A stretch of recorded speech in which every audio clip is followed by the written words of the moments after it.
mental health is something that's seen as almost a form of laziness.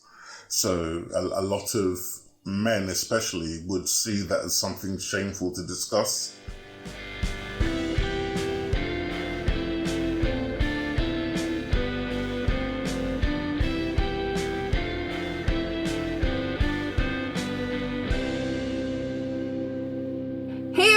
Welcome back. It is season 5 of the BPD Bunch. I'm your host, Xannie, and today I am here with Jack, Mo, Jay, Hak Ja, and André. Where in the world is everyone coming from today? Atlanta, Georgia. Central Ohio. New Jersey, United States. Rio de Janeiro, Brazil. I'm from Southampton in the UK, and it's good to be back with the bunch. And I'm coming from New Mexico in the United States. Today we're going to talk about BPD in men versus women. If this or other BPD topics interest you, please make sure to like, subscribe, and turn on your notifications so that you do not miss anything.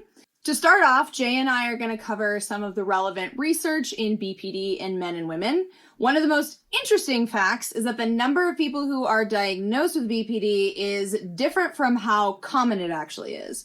About 75% of those who are diagnosed are women and 25% are men, but the true prevalence is estimated to be equal between the two genders. Yeah, there are a number of reasons as to why the gap that you've just mentioned exists. But before we talk about those, I think it's important to just mention a few things. The first being that research on BPD is actually very slim. It's very poorly funded. It's not given as much attention as other topics within the same space. We have quite a lot of data showing this to be the case over the past several years. A lot of the literature around BPD comes out of fields such as clinical psychology or psychiatry, and much of that work is quantitative, so things are often reduced to numbers to try and understand trends or patterns. One of the problems with this is that up to now, a lot of that work hasn't typically accounted for anything that falls out of the binary of male and female, mostly because it's considered to be too small of a sample size to run meaningful analyses when you get to that stage. So while we are talking about it in terms of male and female because of that, we do just want to acknowledge that the data isn't so representative right now, and that there, of course, is a wealth of experiences outside of these binary categories that we're maybe not accounting for directly right now. But in terms of why some of these variations themselves might exist between the sexes, at least in the data, one potential reason is that women tend to be overdiagnosed and men underdiagnosed, in large part because of how BPD is being conceptualized over time and tied more directly to quote-unquote feminine attributes.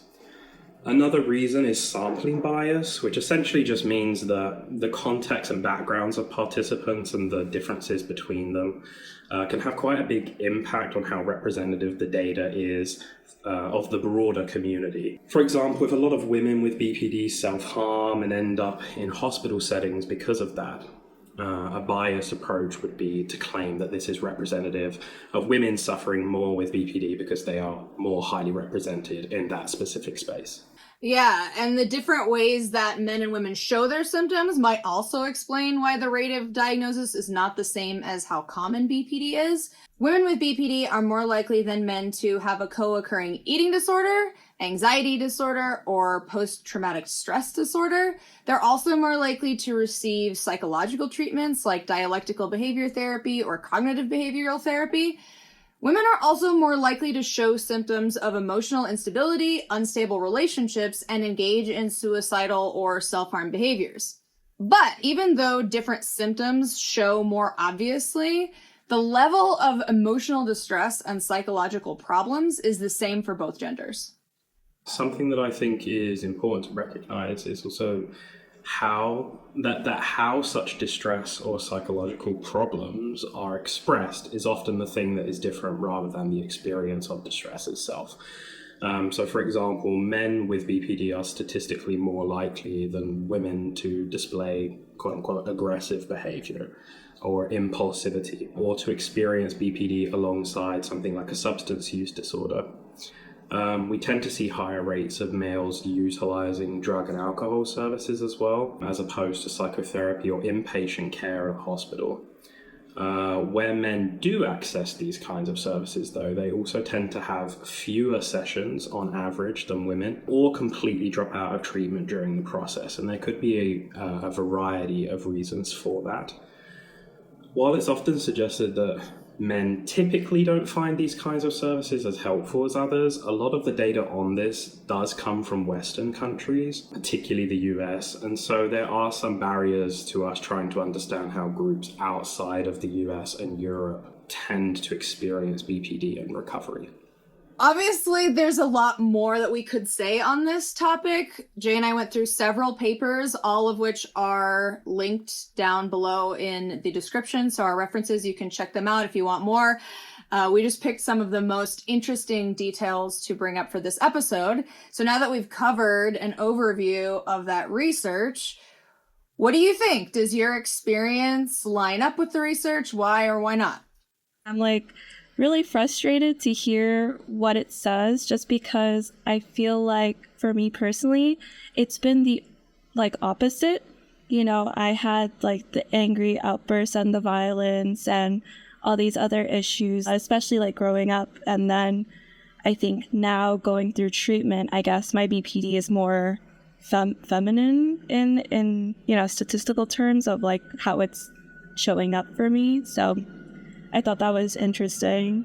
Oh yeah, I can 100% relate to that. I feel like I encompass all of it, right? So I think that is interesting too. If you qualify for all 9 symptoms, then you don't really fall into either one. It's especially those of us who are female and have that aggression, their intense anger, that presentation is going to kind of cover the whole spectrum probably. And I totally relate to that. I was also very aggressive. I used anger as a way to try to control my environment, to get myself to feel safe. So it's not totally unexpected, some of that information, but I think this is just a great example of how research doesn't necessarily apply to individuals in a really direct way. I also just wonder when this information was taken, at what point in their treatment journey. Is it when they first got diagnosed? Is it towards the end? Because I feel it does change. I don't know for men, but I feel at least as a woman, I feel it does change in its presentation over time. Just y'all, I feel I low-key encompass both sides of it. I feel I've done things that contribute to both male and female, but also feel such a statistic, because I'm one of those, I obviously had my angry outbursts coming up. That's how I got diagnosed, was through an angry outburst I used substances to help regulate my emotions. I've actually sought out therapy, but halfway through, and I felt it wasn't working, I would drop out. It's a cycle. I would start it up, feel it's not working, then drop out. Try it again, same thing over and over again. So it's crazy. I low-key felt called out. I feel talking about reading it. I'm oh, they're talking about me. For me personally, my culture has a significant impact, and it was interesting to see how many people from Caribbean and African cultures participated. Because traditionally, mental health is something that's seen as almost a form of laziness. So a lot of men especially would see that as something shameful to discuss, which for me, I felt at the start of my journey, I actually thought it was a predominantly female diagnosis, and perhaps I was just wanting to fit into some kind of, some form of square bucket. But once I've had my diagnosis, I really feel that it's helped me in one way, but it's been a very lonely journey, because I'm still as yet to connect with a significant group of cis male men with BPD diagnosis. So that'd be interesting to see how that goes going forward as more people become less reluctant to speak up about their issues and their problems. I'm sorry, but I need you to say that first part again a little bit louder for people who look like us so they can hear it clearly. Because I know exactly what you mean when you say people, I know you said Caribbean African, but it's people, it's people who look like us in general do not want to take themselves seriously. Yeah, so just to recap on what Jack said, a lot of people in the Black community, irrespective of where they come from, it's seen as very shameful and almost a fakeness to discuss mental health. Because in the Black community, mental health, unless you're in a severe case of some form of psychosis or you're hearing voices, is deemed as, well, you just need to get out of bed, get up, do what you need to do. Don't bring shame upon the family and don't bring shame upon yourself. So those people that are participating in studies are already going to be almost outliers in the terms of the natural status quo of how people would perceive participation. And that's a huge stigma to break, is the shame of mental illness.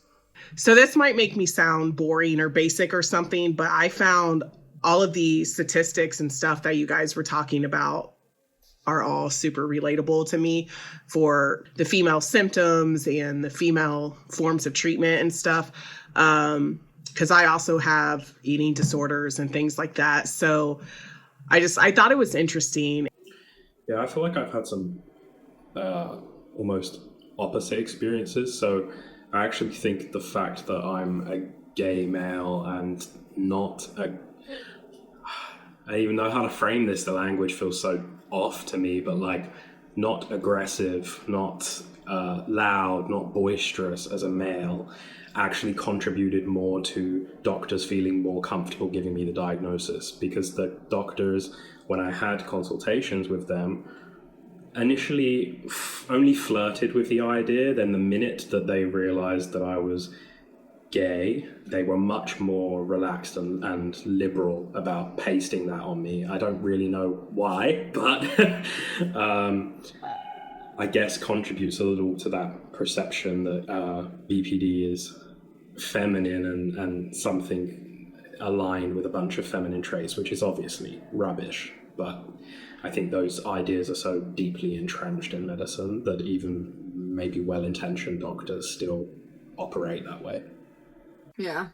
How do you think your gender identity or presentation intersects with your BPD symptoms?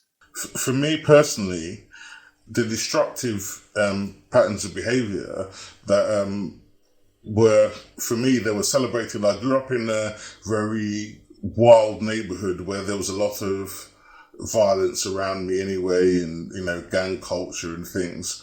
So it was almost as if the BPD diagnosis made me have a natural one step up on the other people, because these were things that I gravitated towards quite easily.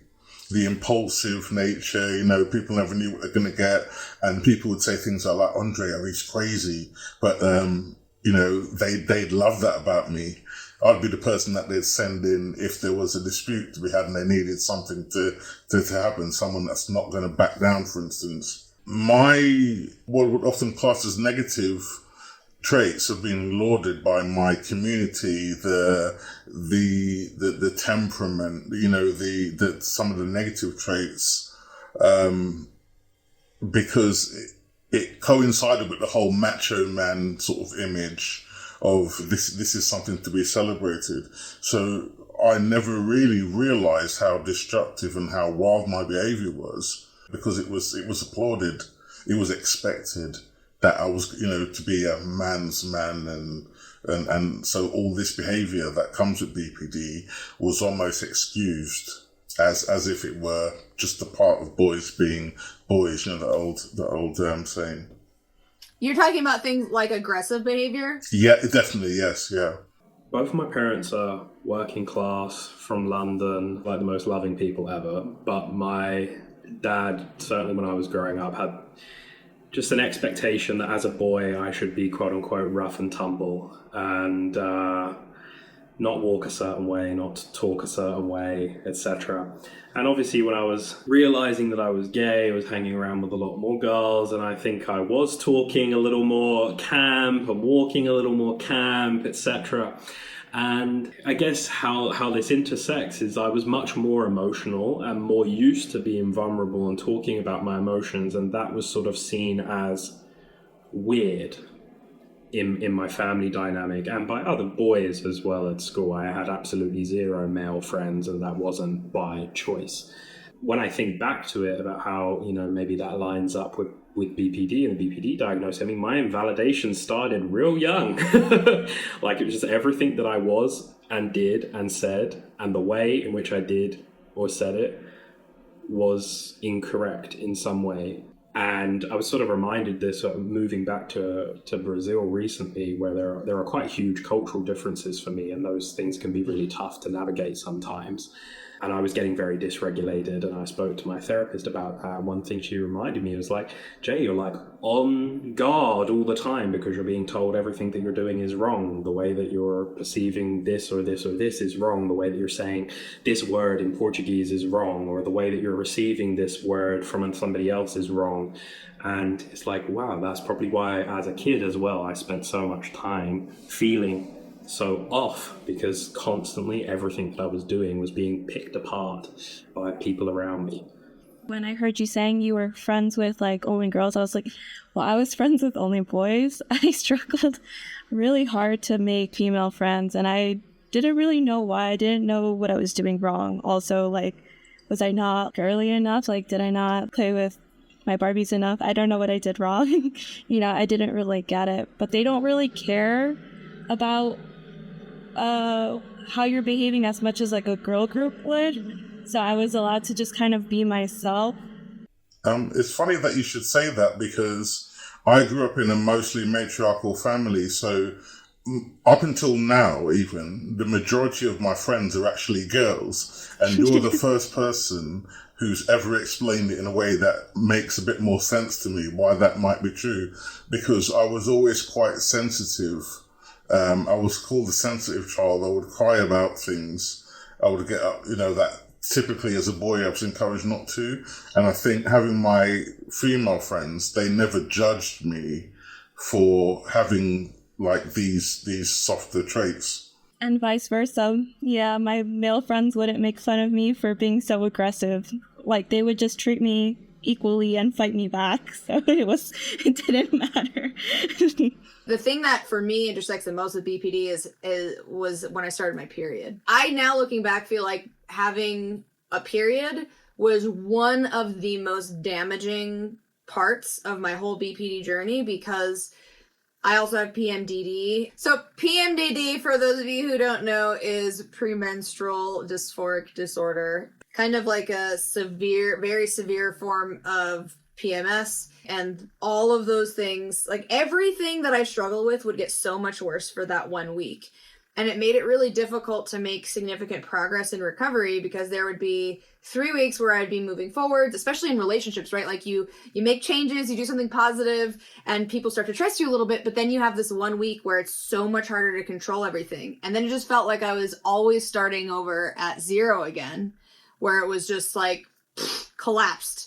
All right, well, now I have 3 more weeks to hopefully change things enough before the next period hits, and I'm just an effing nightmare. And that just feeds into like the people pleasing and trying to do your best to like, get people to love you. And that just feeds back into the BPD cycle of like, especially if you have a favorite person, and like doing everything you can not to get people to leave. Oh, it's so bad. Yeah. Y'all all said stuff that I feel like it explained me a little bit.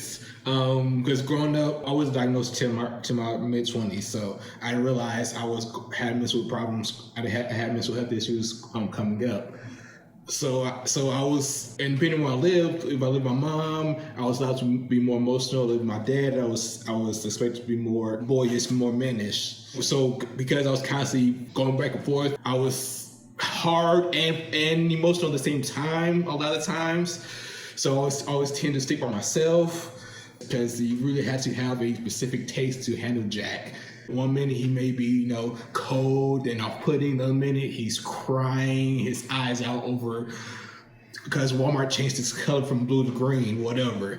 So I've always just been in that weird space when it comes to my BPD and my gender. Because I want to be more man. I want to be more manly sometimes, but at the time I want to be open and allow myself to let people in. You're talking about that back and forth, and that reminds me that there was a period when I was growing up where I wished so badly to be a boy, because I blamed being a woman for how emotionally sensitive I was. Oh, wow. I was so angry, especially when my body started changing and I started to even look more like a woman. I was like, this is not fair. I just want to be a kid forever. I don't like these emotions. What is this? I just want it to go away.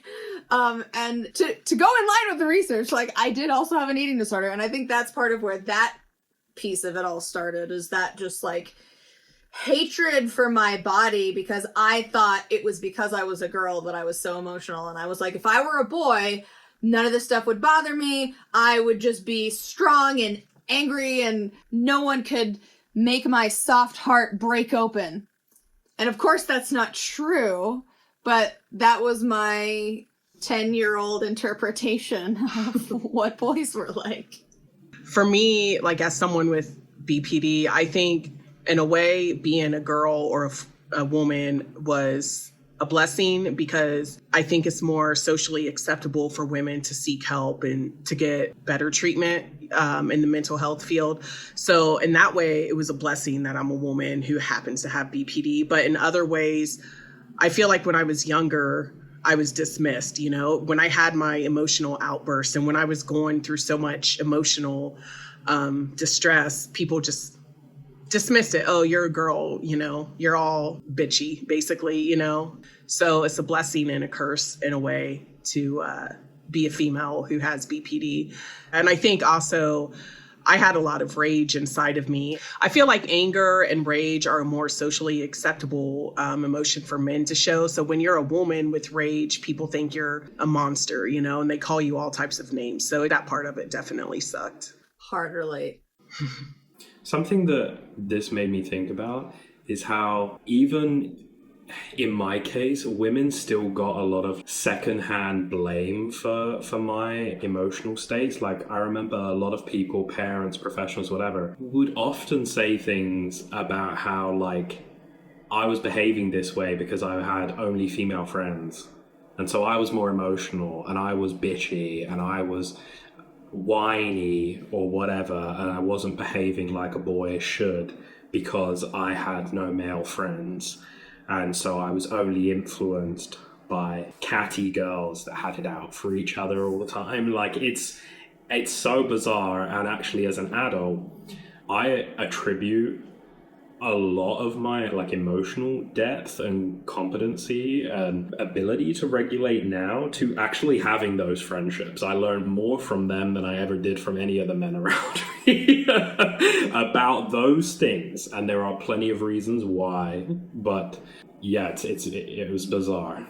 A lot of masculine toxicity just comes from men not being able to have their emotions. If little boys were allowed to cry when they are feeling sad, allowed to be angry when they're angry, allowed to be happy when they're happy, a lot of these issues we're having nowadays would not exist. Like Jay and Hak Ja said, they learn how to be better people from having opposite sex friends. We learn how to regulate emotions, how to be more, how to handle situations because of having opposite sex friends. You got a lot of people to be fluid at the end of the day. This just reinforces the idea that whatever information you find trend-wise, you have to be so cautious about applying that to any individual, because so many of us, even just on this episode, have experiences that are not exactly in that perfect little male-female box. Even though women, I feel like, are allowed to be more emotional, there is definitely like this very thin line from where we're emotional and then where we're like just a bitch and crazy. Hysterical, yeah. Yeah, so it's also like in my previous class in grad school, it was horrifying to hear my professor say, oh, yeah, like it's not always men who are the toxic people. Sometimes it can be the women, right? Like a woman with BPD. I was like, what? You know, and I've seen it on like Instagram and TikTok all the time, like, oh, these BPD girls, like, you know, and some people even fetishize it, like, you know, oh, yeah, I want to be with like this crazy emotional girl. So I also don't like that kind of like side of it where it's like, okay, yeah, like we're allowed to be emotional, but as soon as we're anything more than the acceptable amount, we're like completely crazy and we should be put on medication and we should be put away, you know. and medicated and treated because we can't control ourselves because we're women. You know, that whole kind of narrative. You just hit the nail on the head. You're not allowed to be too emotional before you get called the other name. Like, men aren't allowed to be too emotional until they be called a cold-blooded bastard or an asshole. It's hard to find that fine line, though, how to be emotionally in that gray zone without being too much of an asshole or too much of a people pleaser. Yeah, and then for men, it's if you're like the aggressive or like outbursting, it's like, oh, they're just boys. Boys will be boys. You know, that other like side of the coin of that, you know, like, so it's more acceptable if you go past a certain threshold as a man versus like a woman. It's like, oh, she's completely unstable. She needs like psychiatric help. So how has your gender influenced your recovery journey? I feel it made mine a little bit harder because, like I said, I go through the cycles of want to go to therapy, get better, but when it's not moving fast enough or not working, I don't think it's working, I would stop and try to just try to mend it out, tough it up. So that's probably one of the negatives, because I'm a little more resistant to getting help or wanting it faster than what is actually possible.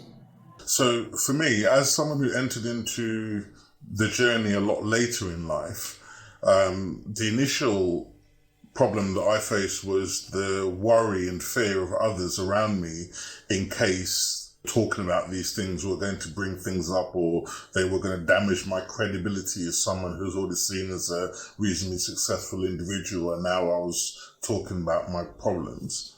As far as engaging with services, in a strange way, my gender and age has been of great benefit to me, because people have kept on saying things like, oh no, you're so brave because so many men don't come and seek advice. So I think I've actually been supported a little bit more in some cases, just by default of the fact that most men don't bother with therapy. They'd rather go and watch a game of football. So that's been really helpful. But it's also made me feel a bit insecure in a sense, in terms of engaging with group therapy, because I found that quite difficult to be the only guy in the situation. But yeah, so I think as a guy, like I said, just to recap, for BPD, my age group, I think I've found it easier because people have seen me as some form of pioneer, as you know, the one that's going out there first and speaking about things. So that when I've had some really low moments, it's often been people that have seen maybe even the BPD Bunch have reached out to me and said, keep going, because I'm too afraid to speak out, or because of the nature of the work that I do, that I can't speak out the way that you have done. For me, like being a woman, I'm not going to say that being a woman made my BPD recovery harder or easier, because I'm not a man. I don't know what you guys go through. I will say this, though. When I was younger and I was suffering and I wasn't getting help, again, a lot of people dismissed my my symptoms because they just thought I was being hormonal or just being a typical woman, you know? And so I would engage in all these like manly behaviors, you know, like sleeping around and drinking all the time and being reckless and impulsive and stuff like that. And then I would feel all of the shame because as a woman, you're not supposed to do that type of stuff, you know? And so it would just make everything even worse. And then I'd want to go back to drinking and self-harm and stuff to kind of forget about the pain I was already in, and also everyone's perception of me and their judgment on me for doing things that ladies shouldn't do, you know? So I think in that aspect, being a woman who's trying to recover from BPD, that's one of the challenging parts, is being ignored and stuff, and then being embarrassed when you show unladylike behaviors. Do you think your version of unladylike behaviours is connected to them, that specifically where you might have grown up and what was perceived then? Because, for instance, growing up in East London, I grew up around a lot of women that were naturally more aggressive. And I remember, for example, I was at a bar and a guy tried to touch the girl's bottom or something. Next thing, she had a pint glass trying to enact violence on his face. So that was seen as perfectly normal in that area. So do you think where you grew up had an influence in what people saw as female or male traits? For sure. Not just with my family who raised me, but also just my whole environment outside of that is where I'm from. Like women, we were taught to kind of be quiet and to just deal with bullshit. Like if someone is doing something to us that we don't like, then, oh, well, just get over it. Be the bigger person, forgive them, just look the other way. So I definitely remember, though, the women in my family telling me how to be a lady. And that's basically what it was. Just be quiet and get over it, which maybe I'm hearing you men talk about it, too. And that's kind of like the message you were sent to. So maybe it wasn't just a male female thing. I don't know. Because I know you guys have all mentioned like just being told to man up, get over it, it's fine. Universal. I could definitely relate though. Like I was literally forced to go to etiquette classes where you had to dress up and it was so embarrassing. I don't know if I was really seen as like a tomboy. I thought I was like girly, but I think I did have like those tomboyish tendencies maybe, and I like video games and I like things that girls didn't really like. I don't know if it's being a woman or if it's been like after being diagnosed and just like being on this podcast, but I feel like there's definitely like a responsibility as a woman now on my shoulders where I can't react anymore. I never want to add to the stigma. I never want to make people think that all these things are true about BPD. I don't want to be that kind of like crazy woman anymore. You grew up in a cult, and I'm curious if the cult had certain ideas of what a woman was supposed to be that influenced your BPD journey. I mean, for sure. I think that like, I don't know if it's just my cult, but the idea of like purity culture, right? And especially a woman is supposed to be like pure, untouched. I wasn't even allowed to be in the same room as a man, didn't matter if it was like for a school project or something. And as someone who had a lot of guy friends, I was always being treated as less than and like kind of treated as, oh, I'm promiscuous because I'm doing all these things. And it just kind of added to this belief that I was a bad person, which fueled thoughts of like, I'm worthless, like I hate myself, I'm a bad person, etc., etc.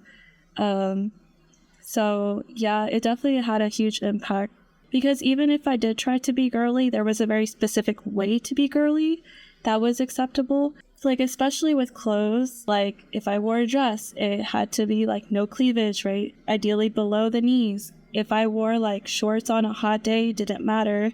Like I'm seeking out attention. There was this time where parents could like submit concerns and things that they wanted to be talked about at church.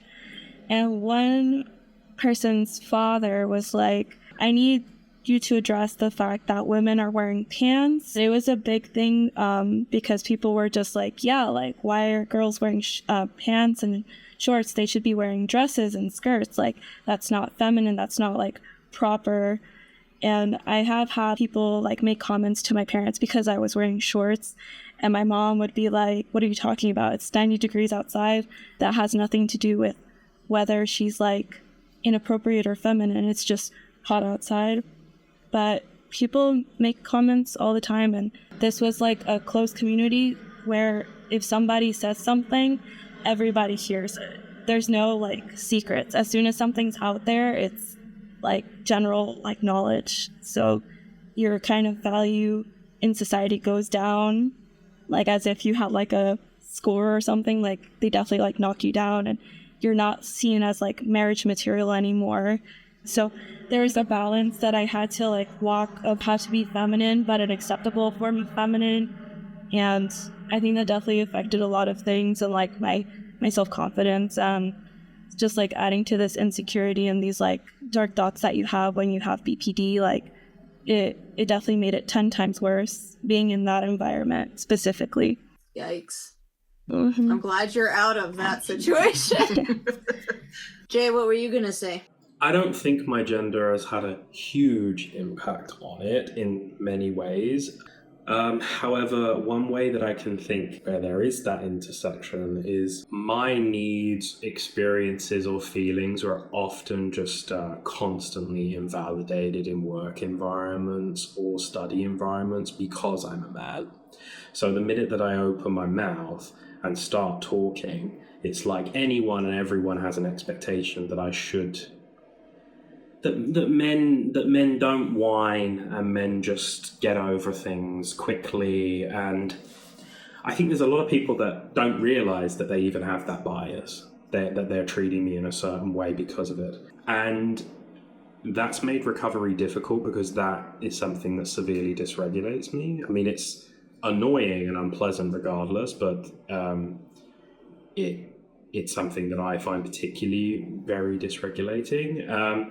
Another intersection is that as a gay man in particular, I found dating while in recovery really difficult because a lot of other men have issues being vulnerable, emotional, and it's hard to navigate a relationship when you're an emotionally maybe more sensitive or needy person with guys that just don't know what to do with that.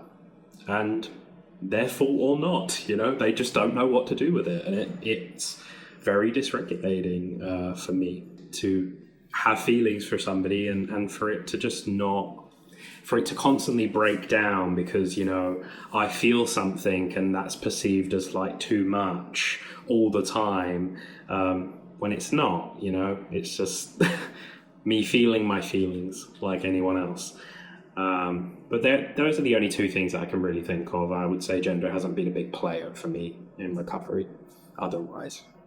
Yeah, overall, I don't think it made that big of a difference for me either. Really, the most is just in terms of my hormonal experience. I really think that my gender, in terms of my recovery, it's not as much how other people treated me as much as I struggled with my own physical body and how much that was hard and how difficult it was for me to learn and implement skills because I kept having these really difficult menstrual cycles that just brought me back down. I think that was really the primary way that I was affected by that.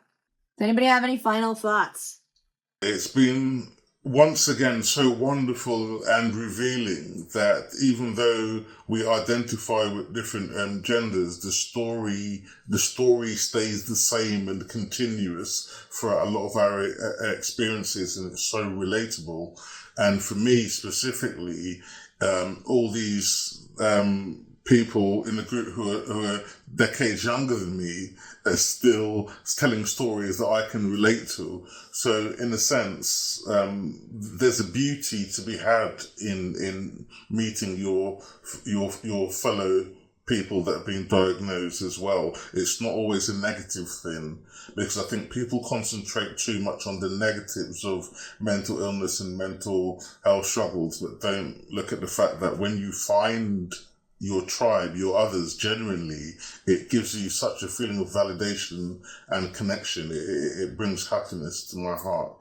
Thank you, everyone, so much for watching. We hope you got a nugget of wisdom to take with you on your journey. Friday, we will be back talking about some of the stereotypes about BPD in men and women that we would love to dispel. And then we'll be back for a brand new episode topic next Wednesday. So we'll see you next time. Bye. Ta-da. Peace.